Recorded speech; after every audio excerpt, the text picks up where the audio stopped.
Eto na naman po mga kaibigan. Ito hindi ko ito kilala dahil hindi ko naman pinapanood ito dahil lalo na malaman ko na DDS ito. DDS vlogger Mark Lopez. Talaga hong kinuyog ng mga congressman dito sa pagsasabi niya tayo daw gumagamit din ng water cannon sa West Philippine Sea. Lutang na hindi pro-Pilipino ang dating nitong mamang ito, ha? Anong tingin ninyo? Bakit siya nagsalita ng ganyan na hindi tinanggap ng mga congressman na tayo daw gumagamit din ng water cannon?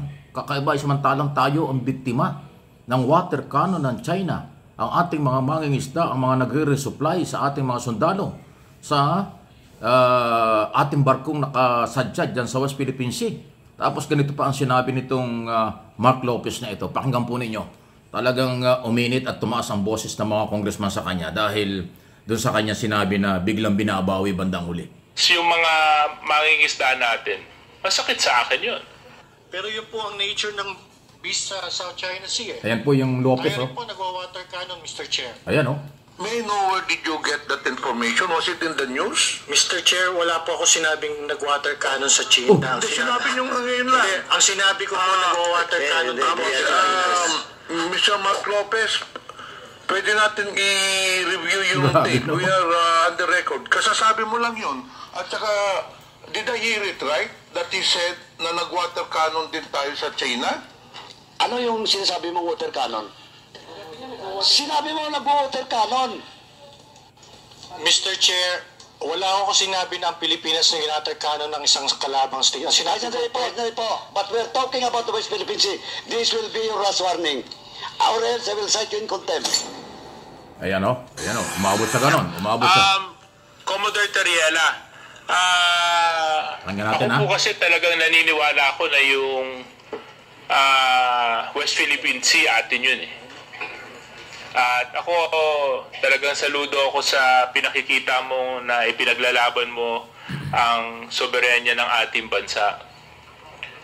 Have you ever Deputy Speaker Suarez to fake news, malicious attacks on the internet when it comes to safeguarding and protecting the territorial and matters that affect the Philippines? Yes, sir. You have? Yes, sir. And what were the nature of these attacks? Well, primarily, sir, they are calling me as a U.S. lapdog. I was recruited for CIA that even my mother cannot believe. Sa mukha-mukha lang, sir. Pero sinasabi nila I'm a CIA agent.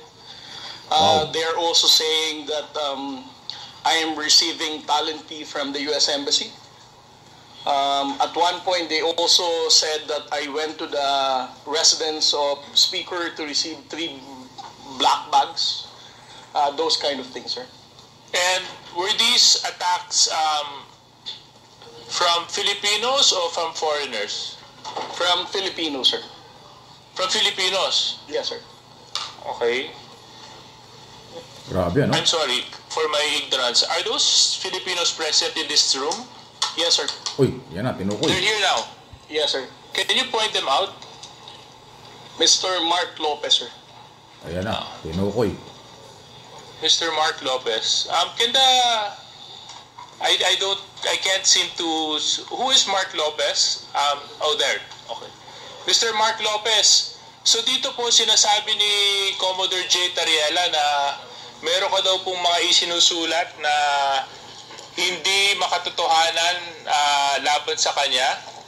Pwede mo po bang ipaliwanag ito? Baka po si Commodore Tariela po ang dapat magpaliwanag kung ano po yung sinulat ko. May pagkaya. Ibang dating, Okay, yes, please. I want to understand because I want to know because you're a uniformed personnel of the Philippine government. Yes, sir. No?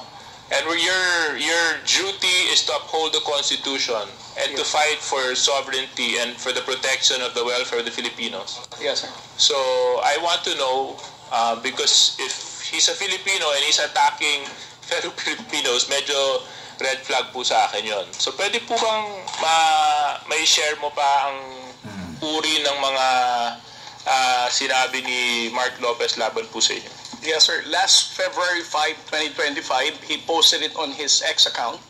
Si Jay Tariela ang masigasig na nagbebenta niyan, sponsored by Biden administration.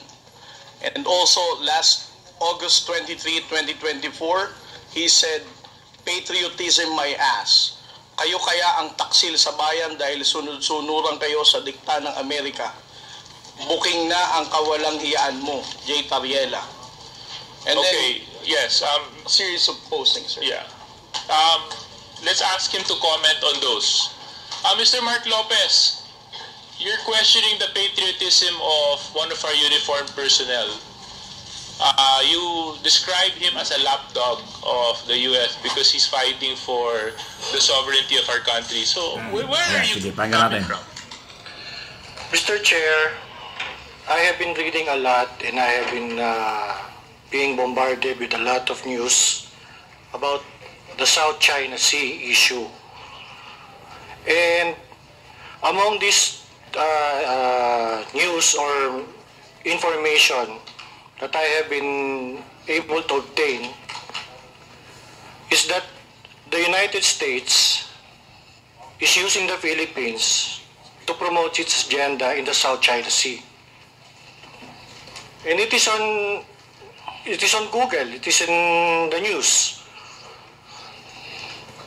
And Okay. the basis of my assertion about Commodore Tariela is very striking because yung pong ginagamit niya mga terms regarding the South China Sea issue is very similar to the United States propaganda regarding the South China So, Sea issue. anti-China, pro-China, And it is also on record anti-America.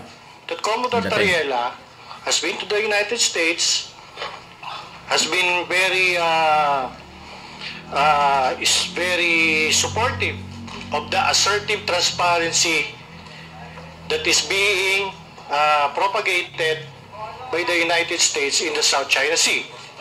Okay, thank you very much, Mr. Mark Lopez. Ang hindi ko lang po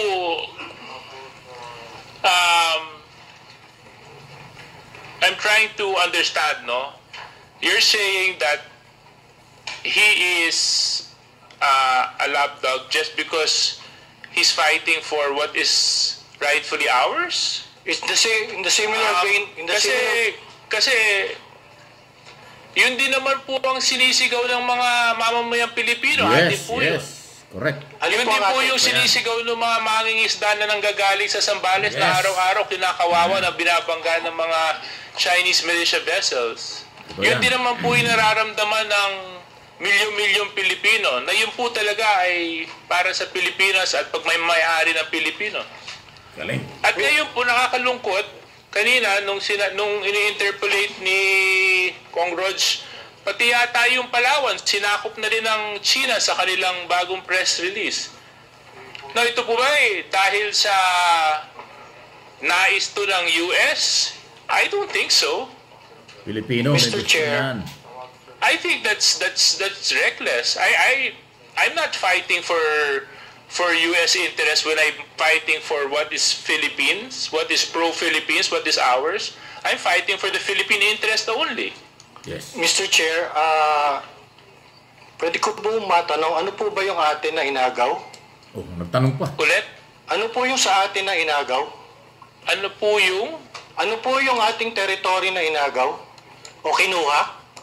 what do you, wait, Mr. My Chair, point- of order my- is, do we allow, Mr. Chair, I'm sorry, do we allow our resource person to ask question to one of the committee members here, Mr. Chair? Or it should be the other way around? yes, no, I don't mind. If you want to get into a debate with me, Mr. Lopez, about this, then I'm sure we can. But my point is, So, pro-China talaga ang dating. you're saying Ito si Mark Lopez. that just because I, for example, believe that is rightfully owned and that is rightfully by the Philippines, and you're saying, and your logic is I'm following U.S. Dictated narratives, ganun po ba yun? Mr. Chair, the South China Sea issue po kasi is a very complex issue. And ang nakakalungkot po kasi, ang Pilipinas po ang ginagamit because of our strategic location. Atin yan eh. The South China Sea issue is a Anyway, Mr. Chair, can I request that that Mr. Lopez be refrained? I just wanted to find out where he was coming from, and he seems that his point is, tama po ba, Mr. Lopez, dahil sa palagay ninyo ginagamit yung Pilipinas? Tama po? Tama po. Okay. So, yes, Mr. Tariela, can you continue? You know? So, sir, this is a good example of how, like Mr. Lopez is countering our factual narrative in the West Philippine Sea. And this is the reason why we need to counter fake news purveyor like Mr. Mark Lopez Yan, fake news spreading ka raw. wrong information about our fight in the West Philippine Sea. Ito ang dahilan kung bakit ang hirap nating pagkaisahin ng mga Pilipino sa mga pagsasalita na katulad ni Mark Lopez na ganyan, that he never hesitates to call out the aggressive actions of the People's Republic of China. And he appears to even side with the People's Republic of China's narrative. Hindi ha. Ay, Eh, Tariela ako eh. kunyari, nung tinitira ng water cannons yung mga mangingisda natin, masakit sa akin yun. Pag binabangga yung mga Coast Guard vessels natin ng mga dambuhalang Chinese vessels, masakit sa akin yun. Masakit po yun pag ginagawa po yun ng Malaysia. Pero yun po ang nature ng beast sa South China Sea eh. Okay. Anyway, Tayo rin po, sir. Mr. Chairman, Tayo rin po nagwa-water cannon, Mr. Chair. Ayan oh. Tayo daw nagwa-water cannon din. Kaya ako nagkagulo dyan eh. Mr. Lopez, may I ask, saan po nyo nakuha Ayan, yung information na yun? From what I know, I haven't heard of any news that nag-water cannon ang Pilipinas at China. Ang point ko po, sir, Recording in progress. ang point ko po, sir, Let us go to the that's fake news, Mr. statement. Chairman. Yan na. That's what you Mr. said. Chairman, that's fake news. Yes, that is why, just a point of clarification. Fake news talaga You yung sabihin mo. mentioned Nagwa-water earlier cannon tayo. Tayo nga ang biktima niyan. Ang Pilipinas nag-water cannon din sa China. May I know where did you get that information? Was it in the news? Mr. Chair, wala po ako sinabing nag-water cannon sa China. Hindi, sinabi nyo ngayon lang. Hindi, ang sinabi ko po nag-water cannon. Mr. Mark Lopez, pwede natin i-review yung tape. We are on the record. Kasasabi mo lang yun. At saka, did I hear it right? That he said na nag-water cannon din tayo sa China? Nag-water cannon lang. Nag-water cannon po tayo. Pero, Mr. Chairman, pero Mr. Lopez, Opo. Mr. Chair. Yes, sir. akinig ka po, please. Kasi po, the issue as of now is the West Philippine Sea. The problem with China. Now, nung minention D.S. Suarez about the water cannons, nagsalita ka na tayo din nag-water cannon. Saan yun? Water cannon saan? Kasi yung pinag-usapan natin dito is the West Philippine Sea. Now, tama ka. Hindi mo sinabi na nag-water cannon ang Pilipinas sa China. But ang pinag-usapan natin dito is all about the West Philippine Sea. Now, ano yung sinasabi mong water cannon?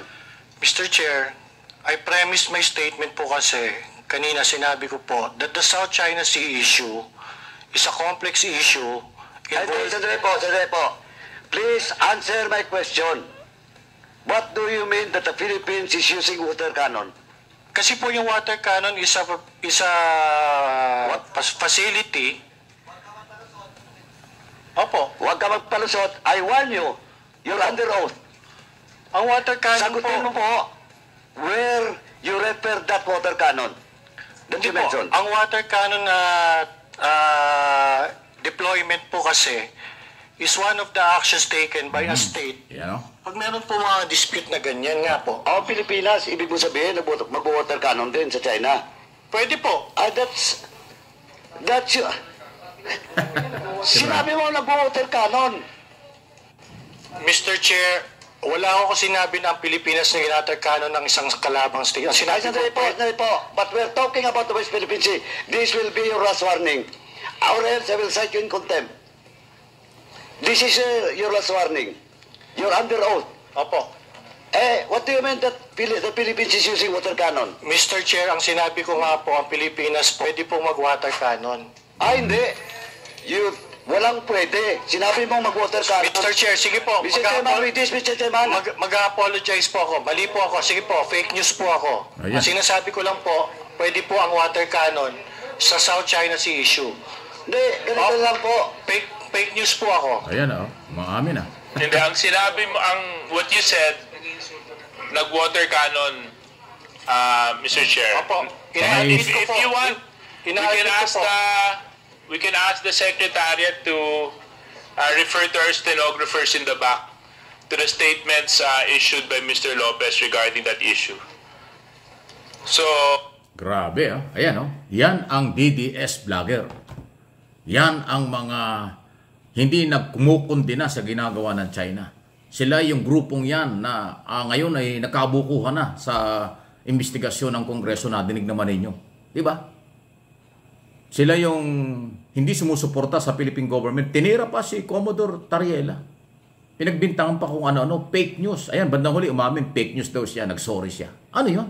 Anong klase yung mga taong yan?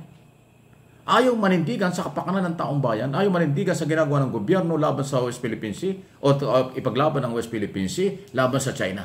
Tapos ngayon binabanatan pa niya ang gobyerno at anti-US, anti-government na rin ang dating Tapos fake daw siya daw para may medyo nang insulto pa nga. Sige po. Kung kayo maniwala, fake news na rin ako. Sorry po. Ano 'yun? Pambabastos yan sa Kongreso kaya tumaas ang boses ng mga congressman. Yan ba ang mga vlogger? Yan ba yung grupong inyong sinusuportahan? Saan pupulutin ng mamamayang Pilipino kung ganyan ang mga prinsipyo at ginagawa ng mga Pilipino? Nakakalungkot. Hindi ko nakitaan, hindi ko naramdaman ang kanyang pagmamalasakit sa bayan. Ibang-iba. DDS vlogger po yan. Mark Lopez. Ayan umamin, nagsorry, fake news daw siya. Wow! Durog na durog kayo. Sarili nyo ang sinisira nyo sa mamamayang Pilipino. Sarili nyo ang sinisira nyo sa mga nangyayari ngayon. Lalo na sa mga investigasyon. Lutang na lutang ang inyong pagkakamali. Please like and share ang video ito. Subscribe and follow kung hindi pa. Samahan po ninyo ako kahit sino yung mga yan. Sasabihin natin ang totoo dito sa mga nangyayari sa ating bayan.